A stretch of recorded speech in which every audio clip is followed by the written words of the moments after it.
جی السلام علیکم، میں ترنم ناز بول رہی ہوں، آپ کی خدمت میں حاضر ہوں۔ اور میں کہنا چاہوں گی کہ جو عظمت نے بکواس کی ہے ملکہ ترنم نور جہاں جی کے بارے میں، اس کی میں پرزور مذمت کرتی ہوں اور اپنے فنکاروں سے کہتی ہوں کہ اس کا بائیکاٹ کیا جائے، اس کو کسی محفل میں نہ گوایا جائے۔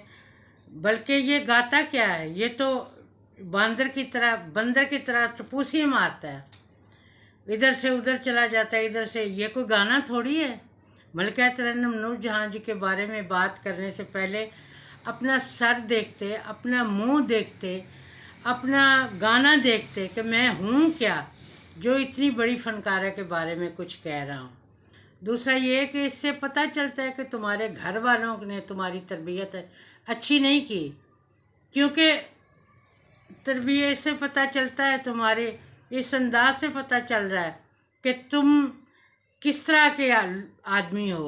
تمہیں تربیت اچھی نہیں ملی، کسی بڑے چھوٹے کا ادب کرنا تمہیں سکھایا نہیں کسی نے، نہ تم کسی کے شاگرد ہو، نہ تم نے کسی کو استاد پکڑا ہے۔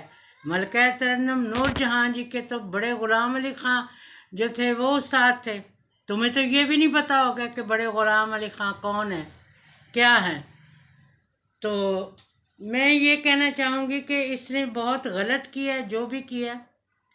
سارے فنکاروں سے یہ معافی مانگے، سب جتنے بھی ملکہ ترنم نور جہاں جی کے پیار کرنے والے لوگ ہیں ان سے یہ معافی مانگے، اور مانگنی چاہیے اس کو۔ اسے جانتا کون ہے؟ پوری دنیا ملکہ ترنم نور جہاں جی کو جانتی ہے۔ یہ بے استاد ہے، بے سرا ہے، بے لے ہے، اس کو پتہ ہی نہیں گانے کا۔ اپنا سر دیکھے، اپنا منہ دیکھے، اپنا گلا دیکھے کہ میں کہاں پہ ہوں اور ملکہ ترنم نور جہاں کہاں پہ ہے۔ ملکہ ترنم نور جہاں جی کا خطاب جو ہے وہ ان کو ایسے نہیں ملا کہ گھر سے وہ ملکہ بن کے آ گئی ہیں، وہ تو حکومت نے ان کو اعزاز دی ہے۔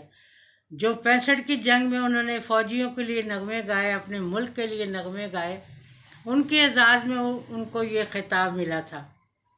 تم پہلے جہاں وہ بیٹھتی تھی تمہارے جیسے کئی سنگر وہاں پیدا ہوتے تھے، تم پتہ نہیں کیا بنے پھرتے ہو کہ اس کے بارے میں، ملکہ ترنم نور جہاں جی کے بارے میں اتنی باتیں کر رہے ہو۔ پہلے اپنے آپ کو دیکھو، اپنے گریبان میں جھانکو اور اپنے آپ کو دیکھو۔